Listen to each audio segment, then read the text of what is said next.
Muy buenas tardes, mi nombre es Sofía Andrade Román y el día de hoy, juntos con mis compañeros, estaremos presentando la exposición Exploración de la colonialidad y eurocentrismo en América Latina, una mirada a Aníbal Quijano.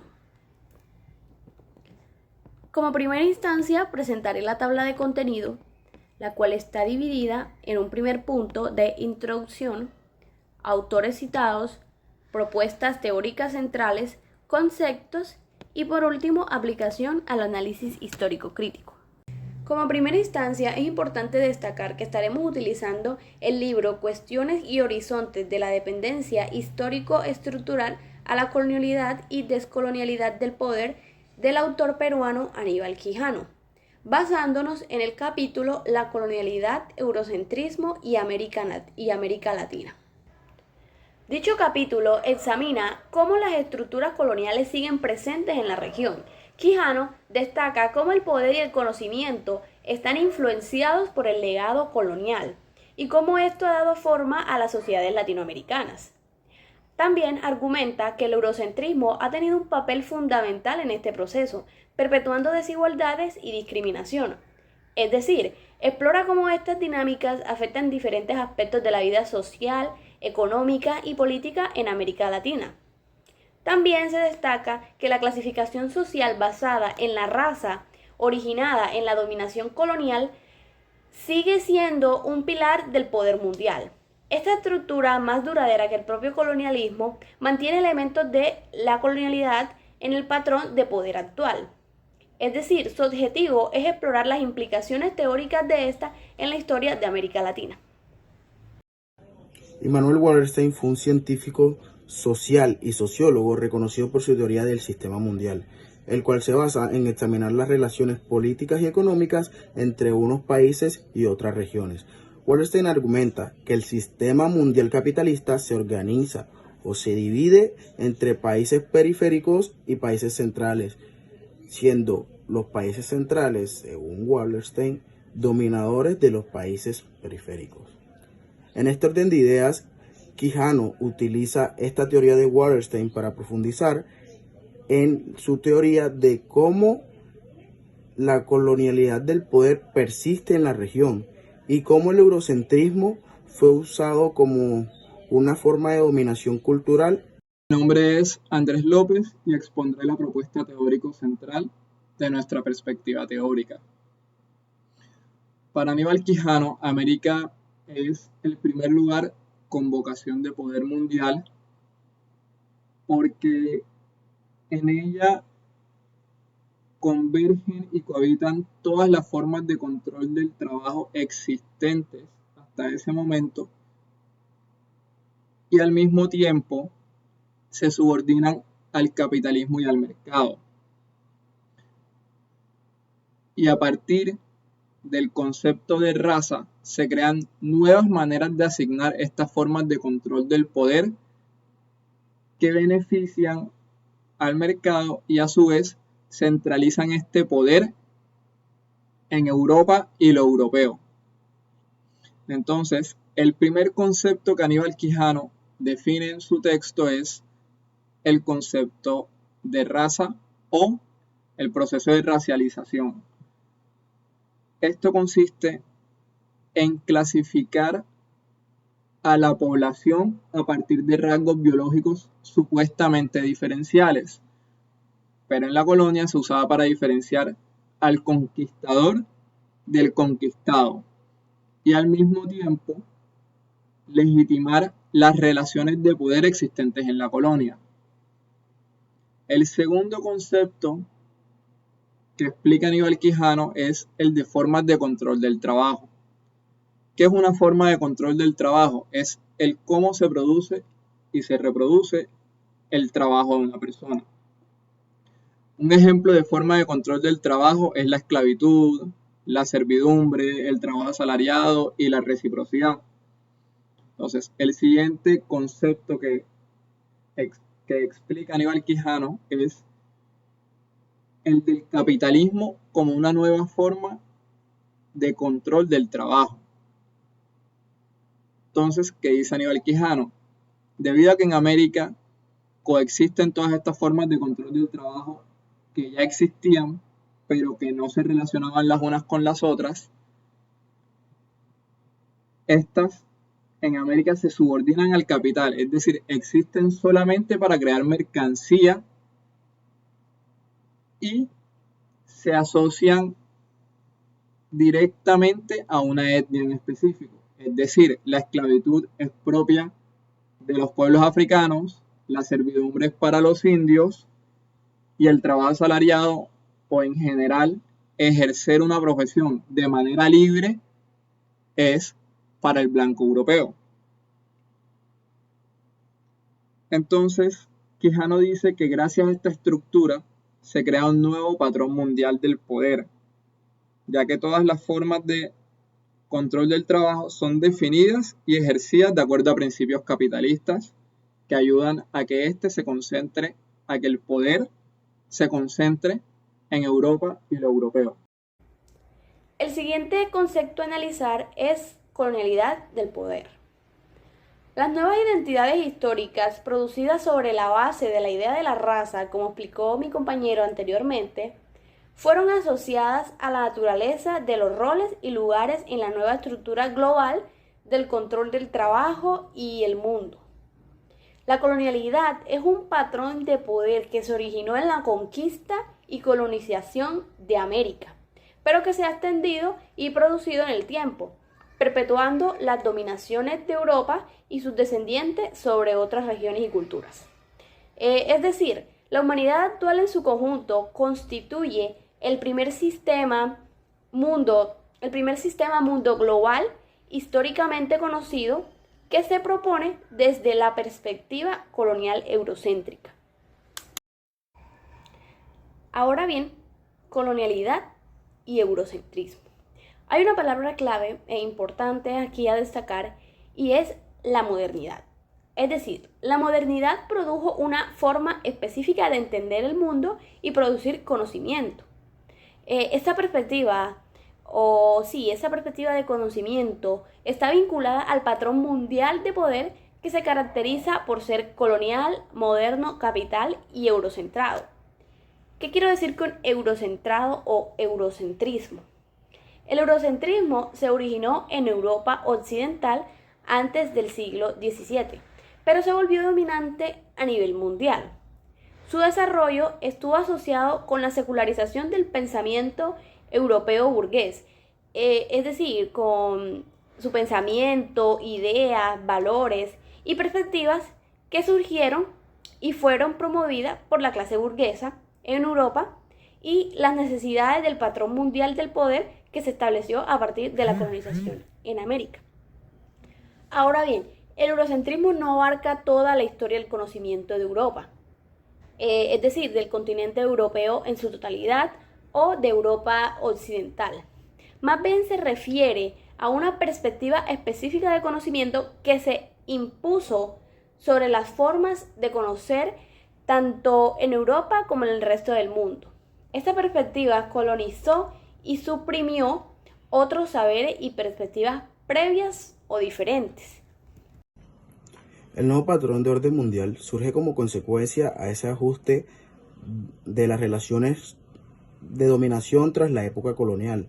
A pesar de que muchos países lograron su independencia de sus colonizadores, las estructuras sociales, culturales y económicas que se les inculcaron durante siglos persistieron y lograron adaptarse a pesar de no ser directamente dominadores de este pueblo, de esta población. Lograron adaptarse a una forma de control y explotación que es increíble. Un claro ejemplo de esto es como en la actualidad las antiguas colonias siguen brindando su manufactura y su mano de obra a precios muy bajos a los países occidentales, siendo estos países occidentales los dueños o las potencias que dominan la parte financiera. Y este nuevo patrón de poder no solo se manifiesta a nivel estructural, sino también en cómo se dan las relaciones entre grupos sociales y culturales en el mundo. dando así a la nueva intersubjetividad mundial. La intersubjetividad es la interacción entre grupos e individuos que comparten sus ideas y percepciones sobre el mundo. Quijano argumenta que la modernidad eurocéntrica es inseparable de la colonialidad del poder, ya que ambas están arraigadas bajo una lógica de dominación y explotación. En este orden de ideas, la modernidad se convierte en una herramienta ideológica para justificar la dominación sobre los países, sobre los pueblos colonizados, y la imposición de un orden global que beneficia a los países europeos y occidentales. Ahora vamos a definir lo que es el capital. Según Quijano, básicamente el capital es una relación social que se encarga o se centra en convertir el trabajo humano en algo que se pueda comprar y vender. Algo así como una interacción entre personas que convierte este trabajo en mercancía. Algo que el autor argumenta es que contrariamente a lo que se suele creer, debido a lo que es la perspectiva eurocéntrica, es que el capital no surgió ni de manera lineal ni de manera universal, sino que fue algo que se consolidó durante el periodo de América, durante esta etapa de la colonización, se convirtió en algo predominante a nivel mundial. Algo que me parece muy pertinente e interesante mencionar es el papel de lo que es la esclavitud, la servidumbre en todo esto. Porque Quijano señala que estas formas de trabajo no fueron simplemente anteriores al capitalismo, no eran como un precapital, ni tampoco fueron incompatibles con el capitalismo mismo, sino que estaban integradas en este sistema capitalista. Por ejemplo, lo que es la esclavitud. Esto se organizó como una mercancía para producir bienes destinados al mercado mundial, por ejemplo.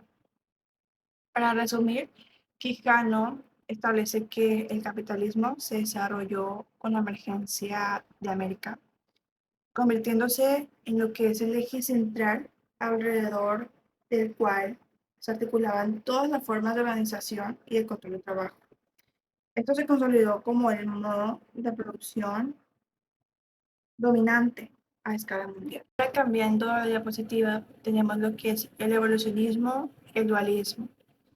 Empezando por lo que es la perspectiva evolucionista, esta se basa en la idea de un movimiento lineal y unidireccional del estilo humano.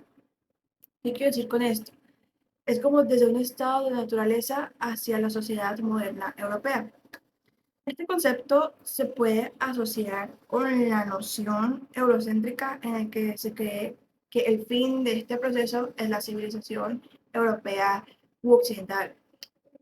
Esta visión, esta como creencia evolucionista, está muy ligada a lo que es el mito fundamentacional de la modernidad que pone a Europa como el epicentro de la evolución humana. Ahora, respecto a lo que es el dualismo, se puede decir que es como la articulación de una dicotomía entre varios pares de términos bastante opuestos. Por ejemplo, el precapital con el capital, lo no europeo con lo europeo, lo tradicional con lo moderno, lo primitivo con lo civilizado, etcétera, etcétera, etcétera. Algo que es muy importante mencionar es que este concepto, el de dualismo, se estudia de manera relacionada o entrelazada con lo que vendría siendo la perspectiva evolucionista eurocéntrica. ¿Por qué? Porque se ve de manera entrelazada. Es porque de esta manera se establecen divisiones jerárquicas entre los términos opuestos. Un ejemplo para ilustrar un poco esto es que se considera que lo precapital es inferior al capitalismo, que lo no europeo es visto como menos desarrollado que lo europeo, que lo primitivo se contrapone a lo civilizado, etc. Es así como Quijano argumenta que esta dualidad más que nada se usa para categorizar y clasificar ciertas diferencias culturales o sociales o físicas entre los grupos humanos, reforzando de cierta manera la idea de superioridad de la civilización europea. Mi nombre es Jessica Juliet Vanegas Erazo y voy a hablar sobre la homogeneidad, continuidad, discontinuidad, heterogeneidad y el nuevo dualismo. La obra que hemos estado tratando a lo largo de nuestra exposición de Aníbal Quijano ha sido fundamental para comprender las dinámicas complejas de economía, política y sociocultura en los contextos coloniales y poscoloniales. También para entender los conceptos de homogeneidad, heterogeneidad, continuidad y descontinuidad, los cuales han proporcionado un lente teórico que ayuda a entender mejor las relaciones de poder y la configuración de las identidades locales en estas sociedades. Quijano introduce el concepto de homogeneidad para describir una cultura imponente, es decir, una cultura que buscaba uniformar las identidades locales a favor de una sola visión cultural y política.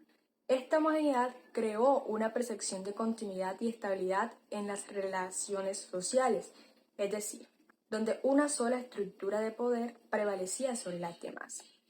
Sin embargo, Quijano argumenta que esta homogeneidad es interrumpida por una discontinuidad que marca un quiebre en la historia. La discontinuidad surge cuando las estructuras sociales existentes son desafiadas o reemplazadas por nuevas formas de organización, como ocurre durante los procesos de independencia o resistencia anticolonial. También está la heterogeneidad, que antes de la llegada del colonialismo representaba la diversidad cultural y social existente en una sociedad. Sin embargo, esa diversidad se ve afectada por la discontinuidad, ya que las relaciones sociales cambian y se reconfiguran bajo el dominio colonial.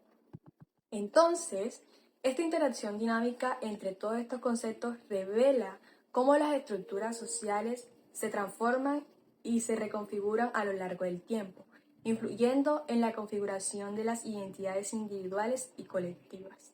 Ahora tenemos el nuevo dualismo, que es propuesto por Aníbal Quijano y es el cual ofrece una mirada a las estructuras de poder que persisten en el mundo contemporáneo, revelando las profundas continuidades del colonialismo en la era de la globalización.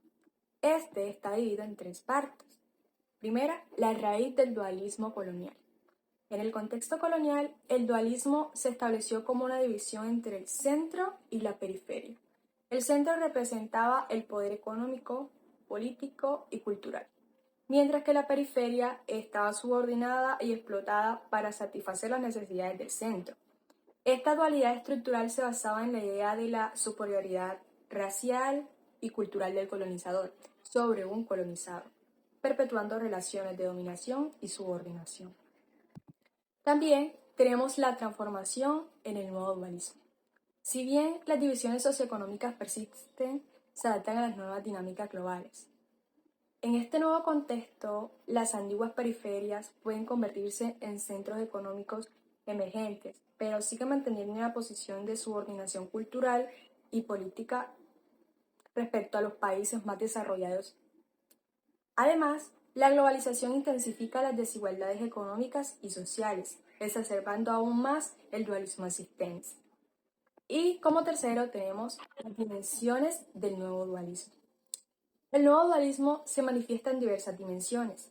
En el ámbito económico se observa como una brecha cada vez mayor entre las economías desarrolladas y en desarrollo, con una concentración desproporcionada de riqueza en manos de unos pocos. En la cultural persisten las jerarquías y estereotipos que marginalizan y excluyen a ciertos grupos sociales. Políticamente, las instituciones globales y los sistemas de gobernanza reflejan y perpetúan las desigualdades de poder entre las naciones. En un momento en el que la globalización promueve la interconexión y la interdependencia, es crucial enfrentar los desafíos del dualismo. Aplicación al análisis histórico-crítico. Como bien se puede observar, mi producto de estudio es la película El siglo de las luces del director Humberto Solás. Esta perspectiva ya expuesta o ya explicada de Quijano funciona de manera excelente para la aplicación de mi análisis con la película, ya que los temas como raza, colonialidad del poder, eurocentrismo, capital, funcionan muy bien con mi objeto de estudio, el cual quiero basarlo en ese conflicto de la cultura, tanto en La Habana, como es ambientada, porque la película es ambientada en La Habana colonial del siglo XVIII, y también se presentan personajes europeos que influyen en todos esos conflictos y crea la trama de la película. Entonces, el objeto o el análisis de estudio quedaría muy bien con estos conceptos. El enfoque de Quijano a mí me pareció un marco teórico bastante amplio y muy fundamental para comprender lo que es la discriminación y el autovictimismo dentro de la sociedad española del siglo XIX, particularmente en relación con los movimientos independentistas que se encuentran dentro de la novela de Vicenta Maturana, que es justamente en esto en lo que se centra mi objeto de estudio. Lo que es el enfoque de la colonialidad y el eurocentrismo a mí me parece pertinente para comprender cómo es que estas dinámicas estructuraron la sociedad española de la época, cómo influían en las relaciones de poder, cómo contribuían a la discriminación hacia ciertos grupos sociales. Y pues al aplicar la perspectiva de Quijano, a mí me permite analizar críticamente cómo es que la novela refleja estas dinámicas, así como también cuestionar las narrativas dominantes que pueden haber influido en su representación. Teniendo en cuenta que mi investigación está encaminada a evidenciar cómo los discursos mercantiles capitalistas reproducen mecanismos de opresión colonial en la novela Ave Nido, puedo usar los conceptos de raza y capitalismo como nueva forma de control del trabajo planteados por Quijano, ya que me permiten explicar el por qué los notables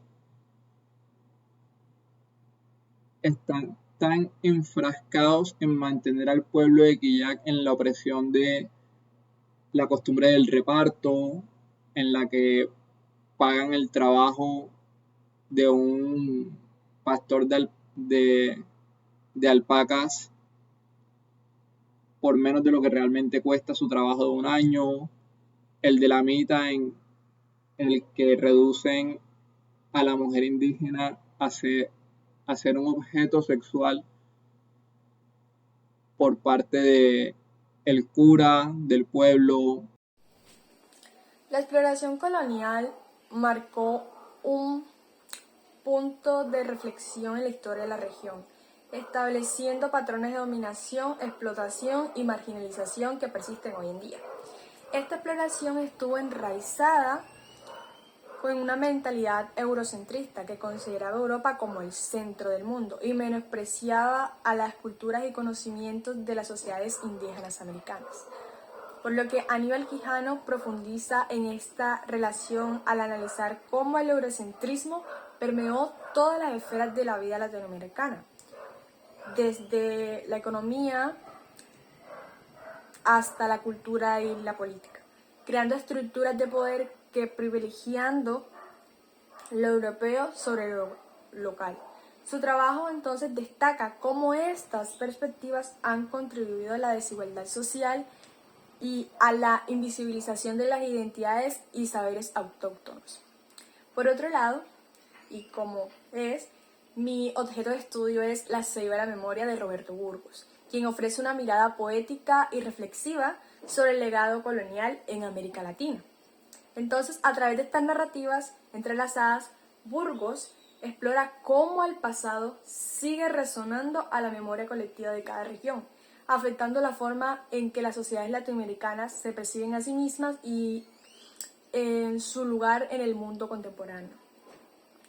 Por lo que ambos autores me proporcionan a mí una comprensión más profunda de cómo la exploración colonial y el eurocentrismo han moldeado la identidad y las estructuras de poder en América Latina, y subrayan la importancia de reconocer y confrontar estas influencias para avanzar hacia una sociedad más equitativa y diversa.